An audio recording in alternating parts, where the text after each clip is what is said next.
Nós estamos fazendo essa reunião porque nós julgamos muito importante nós analisarmos o cenário que nós estamos envolvidos, né? Todo mundo está passando por diversas dificuldades, uns em maior grau, outros em médio grau, vamos chamar assim. Ninguém está pouco impactado com isso aí. Nós temos um panorama de total indefinição futura, certo? E por isso é que nós convidamos o Dr. Marcos Ferrari. Ele é presidente executivo da nossa confederação, ele é presidente executivo da Febratel e ele é presidente executivo do Sinditelebrasil, que é o Sindicato das Operadoras.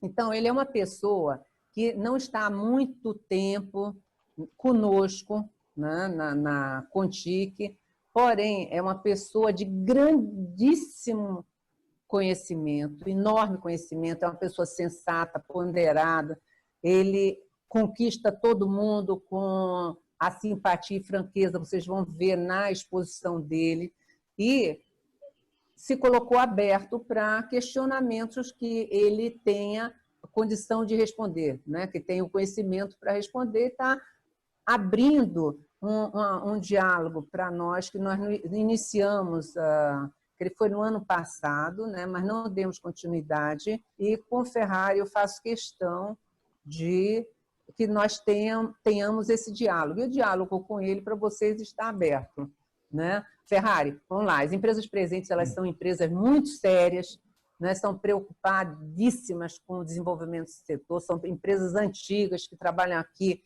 há bastante tempo, são intensivas em mão de obra, elas executam a maior parte dos serviços que as operadoras elas contratam e que também fazem treinamento de milhares de trabalhadores, né? Qualificação e requalificação, inclusive é uma luta nossa a questão do Sistema S e da reunião que você teve ontem. Bom, infelizmente, estamos todos na época de pandemia, as empresas quebrando, empresas sem receita, desemprego aumentando. Apesar de nós termos tomado todas as medidas de proteção, fornecendo desde o início álcool gel, máscara, luvas, entre outras coisas, fazendo home office de imediato, como nós estávamos falando, nós encontramos um grande imponderável para frente. Não estamos sabendo o que vai acontecer, tá certo? Então, é importante o teu direcionamento para nós, você abordar os problemas, o que está acontecendo, os riscos que você vê, e para nós nos posicionarmos como prestadores de serviço para ver que caminho que nós vamos tomar, que nós devemos tomar, sempre preservando a manutenção do setor, isso é inegável, tá bom? Então, Ferrari, muito obrigada, é uma palestra interativa, não vamos fazer algo engessado, né? Aqui todos somos amigos, nos conhecemos de longa data, então, eventualmente, se alguém, eu creio, tá, Ferrari? Se alguém quiser fazer alguma pergunta ou não entender, faz a pergunta e vamos tocar, tá bom? Obrigada por aceitar o nosso convite, viu? Obrigada, Marco, obrigada. Vivian, obrigado pelo convite. Eu que fico muito agradecido pela confiança, né? Há um pouco tempo de trabalho e ouvir essas palavras de vocês são muito bem-vindas, né? Fico muito feliz de conseguir estar contribuindo para o setor, né? Usando um pouco minha experiência, minha maneira de trabalhar, talvez revertendo aí alguma, sei lá, talvez inserindo o setor de uma maneira mais proativa nos grandes ciclos de debate aqui na esplanada dos ministérios, para que a gente consiga mais espaço, né? Acho que esse é meu objetivo, meu trabalho, e fico muito agradecido pelo convite. Tá? Bom, obrigado. Eu vou fazer uma rápida apresentação de 8 lâminas apenas, e depois a gente abre o debate, vou ser bem objetivo, pode ser? Excelente, excelente. Então, vamos lá. Beleza. Bom, então boa tarde a todos, né? É um prazer estar aqui nesse período para falar com vocês. Né? Então, eu fiz uma rápida apresentação, justamente do cenário telecom e como que isso afeta as empresas de serviços e as operadoras. Né? Bom, qual é a fotografia que a gente tem hoje? Tá? A fotografia é essa. Eu peguei, aqui são os dados de mercado, são dados do Boletim Focus. Tá? a expectativa de mercado para o crescimento econômico, reunindo as principais instituições financeiras que reúnem essas expectativas. O Banco Central divulga toda segunda-feira no chamado Boletim Focus. Tá? E, a partir daí, a gente fez o exercício, eu fiz o exercício jogando justamente para frente. Tá? Qual é a fotografia hoje? Tá? Da maneira que está aqui. Nós temos aí, nós vamos chegar nesse mês agora, final de junho, com o PIB quase 15% abaixo do nível de 2014. A gente está falando de 66 meses atrás. E muito se discute como é que vai ser a recuperação. Ela vai ser em V, em U ou L. E o que a figura mostra é que a nossa recuperação vai ser no formato mais do símbolo da Nike, né? Cai rapidamente e volta devagar. De tal forma que a gente vai atingir o nível de 2014 só lá em 2024. Isso é muito preocupante do ponto de vista econômico, porque é um quadro em que se avizinha, nós estamos vivendo essa queda agora do PIB e vamos vivenciar justamente esse período de recuperação da economia, que não tende a ser muito rápido, pelo menos que está mostrando a projeção de mercado. Tá? Aqui não é uma projeção minha, só fiz um exercício estatístico de pegar o boletim Focus e jogar para frente para ver o que acontece. Está acontecendo isso. Tá? O mercado espera que a recuperação é lenta. Tá? Então, essa é a foto hoje. E do outro lado, nós temos um fato que é muito prejudicial ao setor. A nós, as operadoras, mas afetando nós, acaba afetando todo mundo. Né? É justamente o tamanho da carga tributária. O ano passado, nós batemos recorde de carga tributária, considerando o total de tributos arrecadados sobre a receita líquida do setor. Né? Chegou quase 50%, né? 46,7%. Tá? Então, nós temos o seguinte quadro.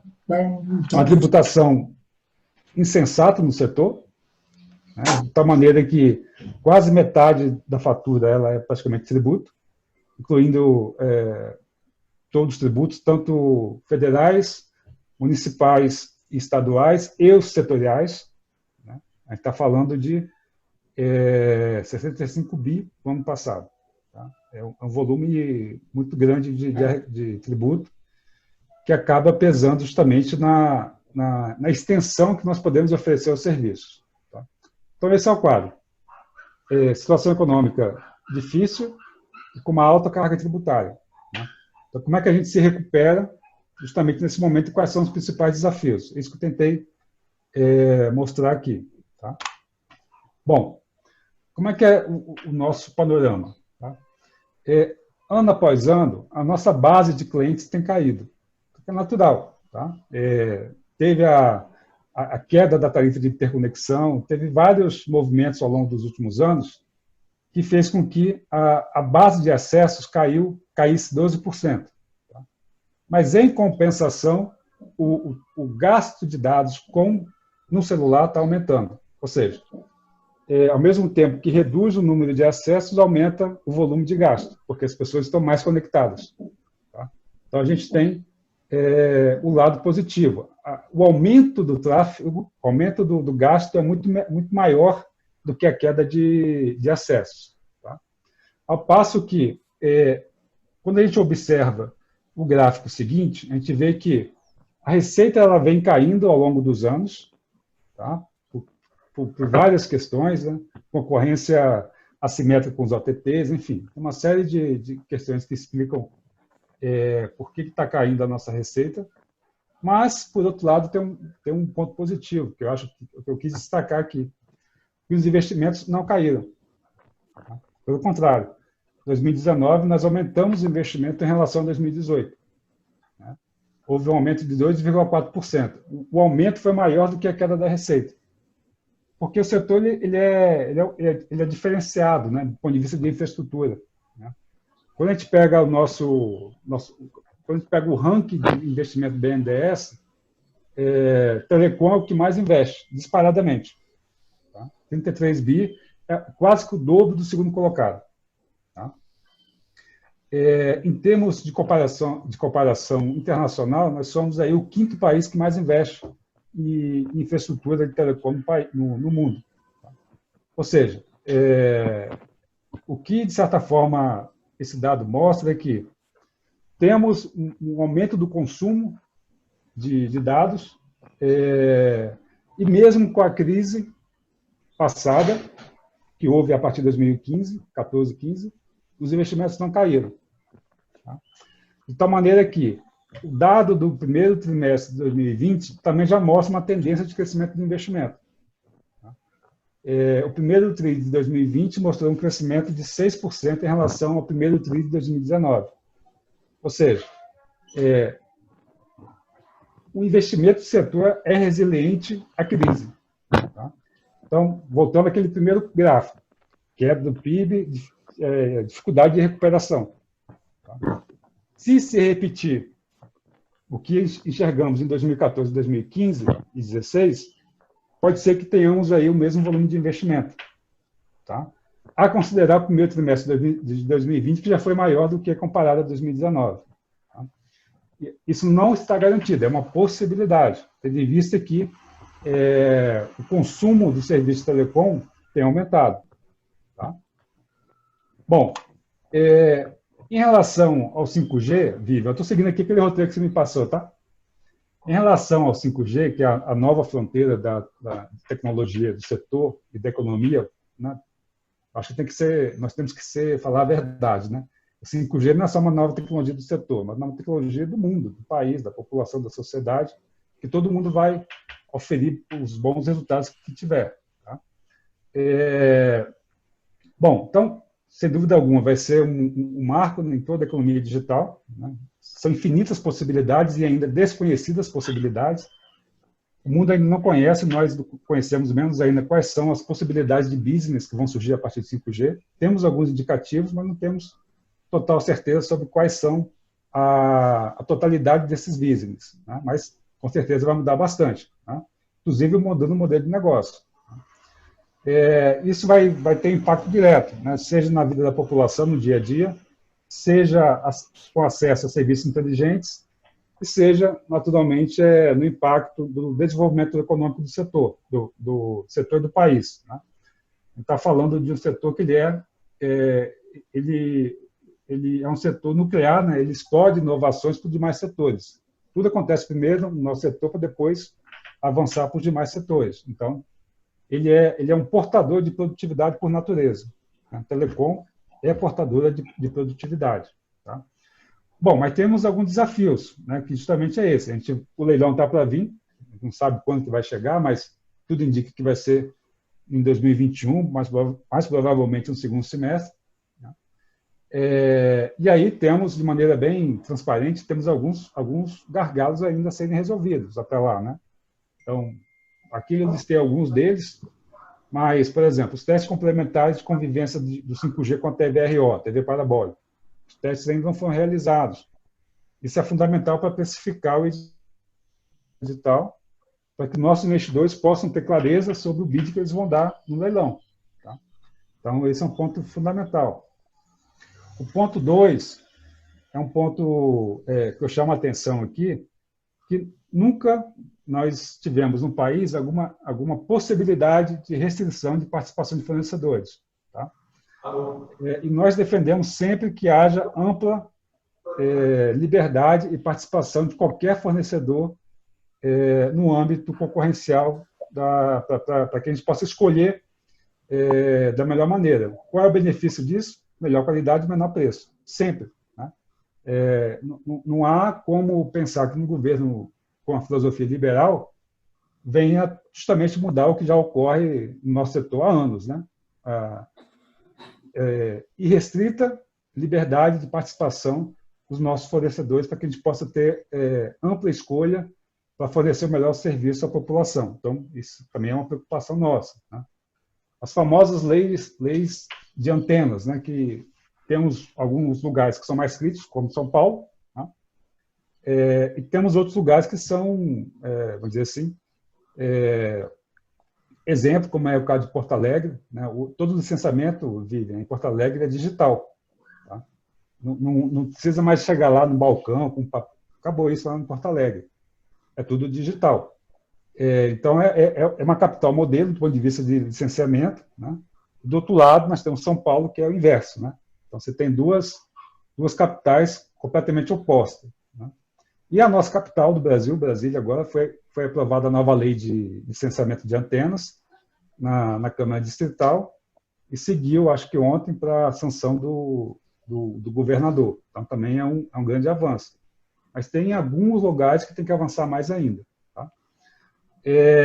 Uma elevada tributação de IoT, acho que todo mundo já acompanha esse assunto, nós sabemos que o custo tributário do IoT é maior do que a receita média com cada dispositivo. Então, acaba inviabilizando. Tá?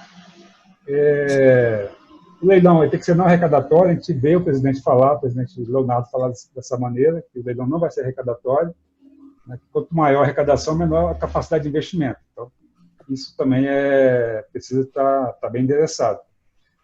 E a última questão que eu falei anteriormente, né, elevada carga tributária. Então, são todos pontos que precisam ser resolvidos antes de termos o edital e podermos avançar nessa nova tecnologia que vai ter novos negócios.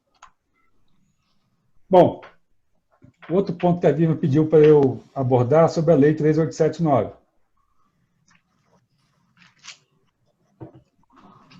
Aqui eu fico bastante à vontade para falar, porque eu participei desde o início, desde a primeira palavra desse projeto, eu participei lá em 2015.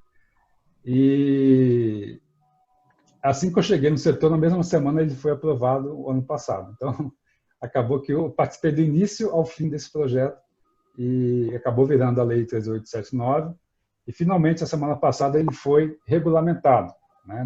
Havia uma expectativa muito grande de como que ele seria regulamentado, se ele ia permitir fazer a renovação de frequência nos contratos vigentes ou não, se haveria a possibilidade de renovar as concessões ou não, enfim. O fato é que o decreto veio dessa maneira, permitindo a renovação para os contratos vigentes, o que aumenta a segurança jurídica dos nossos investidores e, consequentemente, garante aqueles investimentos que eu falei com vocês lá atrás, né? Como no país, no Brasil, até o passado é incerto, né? É uma famosa frase do Alfineto, ter esse decreto de regulamentação publicado nos deu um certo conforto do ponto de vista de próximos passos para o investimento, né? Garante justamente que tenhamos, né, não precisamos ir ao mercado competir para ter novamente as nossas frequências de volta. Tá? Então, isso é muito positivo. Tá? Agora, é claro que tem muito ainda a ser feito, né? Garantir justamente essa parte das frequências de satélite e da concessão, a renovação desses contratos, então dá uma segurança jurídica. Agora vem justamente a parte de regulamentação da adaptação, né? O projeto transforma as concessões em autorizações mediante um termo de adaptação. Tá? E esse termo de adaptação, a Anatel tem até 1 ano para aprovar essas regras, né? E depois, dado um prazo para ver se as concessionárias vão aceitar migrar ou não da adaptação para a autorização. Então, esse é o quadro geral da Lei 13879.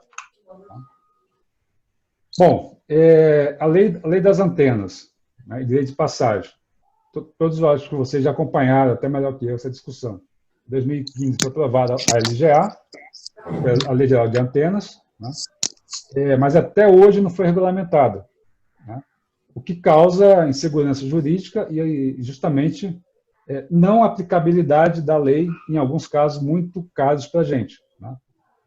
Um deles é justamente o uso da lei para, vamos chamar assim, colocar em vigor o chamado silêncio positivo, né? Em 2015, a presidente Dilma acabou vetando esse dispositivo da lei de antenas porque era inconstitucional, e o ano passado foi aprovada a lei de liberdade econômica com esse dispositivo de silêncio positivo, né? Então, vamos dizer assim, a conversa no governo federal está justamente nesse ponto, né? Como usar as duas leis para ter um arcabouço legal e permitir que o decreto permita ter o silêncio positivo. Tá? Então, esse é um ponto importante da LGA. E outro ponto importante é justamente sobre o direito de passagem. Né? Sabemos que o direito de passagem é muito caro, porque a lei fala uma coisa, o DENIT faz outra. A lei fala que é gratuito, tanto para vias públicas, mesmo elas estando sob regime de concessão. Todavia, no entanto, tanto o DENIT quanto o DRS continuam cobrando, DRs continuam cobrando das empresas, das operadoras, o volume de... Você compra o microfone? É o HyperX mesmo. Acho que tem o microfone aberto aí, né? Ah, mãe! O que você comprou o microfone? Acho que parou. Então, acaba gerando uma cobrança indevida, né, o que naturalmente atrasa a obra, atrasa o investimento, dificulta chegar o serviço de banda larga nos municípios do país. Tá? Hoje nós temos aproximadamente, em relação às antenas, 4.000 pedidos parados nas principais capitais, dos quais 1.800 estão em São Paulo. Tá? Então, quase metade dos pedidos que temos de licenciamento de antenas está em São Paulo.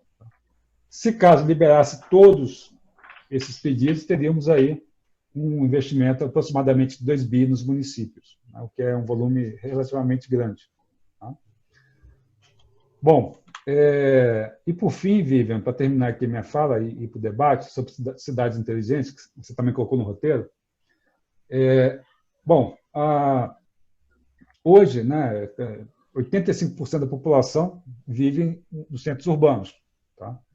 De tal maneira que uma cidade inteligente ela visa justamente aumentar o bem-estar social da população dessas cidades. Né? E aí, quando a gente fala implantar cidades inteligentes, muita coisa depende justamente do que a gente falou lá atrás em relação à infraestrutura, em relação à possibilidade de avançar e de expandir toda a nossa rede de maneira segura do ponto de vista jurídico e regulatório. Né? De maneira assim, geral, quanto mais eficiente, mais produtiva vai ser a cidade, melhor crescimento sustentável com qualidade de vida para todos. Né? O fato é que, de maneira geral, né, por mais que seja bonito o termo, cidades inteligentes, o fato é que a maioria, ou boa parte da legislação ainda tem uma certa, vamos dizer assim, não são tão amigas da internet. Tá? E aí eu convido vocês para acessar nosso ranking. Tem um ranking de cidades amigas da internet e temos o ranking de cidades inteligentes. Tá? E aqui tem o QR Code para que vocês possam depois acessar esse ranking. Né? Temos nesse site vocês vão encontrar justamente a possibilidade de ver como é que está o mapa do país em relação à infraestrutura. Né? É o site chamado Fica Antenado. Então, você consegue acessar o site e, via uma consulta rápida, você consegue ver se tem uma antena perto da sua casa ou não. Tá? Então, é bastante interessante. Tá? E, para finalizar, 2 exemplos aqui de cidades inteligentes, São José dos Campos e Uberlândia. São 2 aí, né, do nosso amigo da Algar, que Sinto lisonjeado, tá? Só fazer o registro aqui. são destaques aí nessa questão, nessa área de cidade inteligente. Né? Então, mais de 1 milhão de prontuários médicos, de tal maneira que o resultado para o cidadão de Uberlândia é muito positivo. Né? E lá em São José dos Campos, a parte de segurança pública, né, com 500 câmeras conectadas, né, formando aí uma capacidade enorme, ajudando a autoridade pública a justamente fazer a melhor gestão da cidade possível. Tá? São 2 exemplos, existem muito mais. Né? Mas é isso, Vivian. Acho que eu dei um panorama geral só para a gente abrir aqui o debate e fazer um bate-papo. Tá bom? Ferrari, Olha, nós queríamos agradecer, eu estou falando em nome de todas as empresas, a tua grande gentileza, pedir para nós, de vez em quando, mantermos esse contato, essa reunião. Você vê que ela é bastante informal, aqui é tudo pé do chão, pé de fábrica, a sustentabilidade das operadoras estão aqui presentes, né? É importante nós nos preocuparmos realmente na viabilidade financeira das operadoras e na viabilidade financeira com serviços das prestadoras. E isso nós só vamos conseguir fazer trabalhando juntos, né? Eu não falo nada, não é preocupação, vamos usar isso aqui para ficar negociando preço. De jeito nenhum, isso não é o interesse. É nós colocarmos dificuldades, como nós estamos, por exemplo, estávamos colocando naquele comitê de crise criado no MCTIC, as dificuldades do dia a dia, porque cada dia as empresas têm as suas dificuldades e nós precisamos resolver isso junto. E só podemos resolver isso com vocês, né? Então, agradeço muito. Um abraço para os meus amigos, parceiros e companheiros, né? Qualquer coisa aí a gente fala, que precisarem, tá certo? Em breve nós vamos ter nova reunião, tá bom? Eu agradeço o seu convite, né? O seu gentil convite. A qualquer momento, a qualquer tempo, a qualquer hora, você pode me chamar que eu vou estar à disposição. Acho que o diálogo sempre resolve tudo, né? A melhor solução sempre provém do diálogo. Então, sem dúvida. Estou aqui para usar compartilhar a minha experiência que eu tenho. Na verdade, é uma troca de experiências, né? Eu aprendo com vocês aprendem comigo. Então, acho que é tudo. A vida é feita assim, né? De aprendizado. Certinho. Gente, obrigada, viu? Boa tarde para vocês. Ótima semana.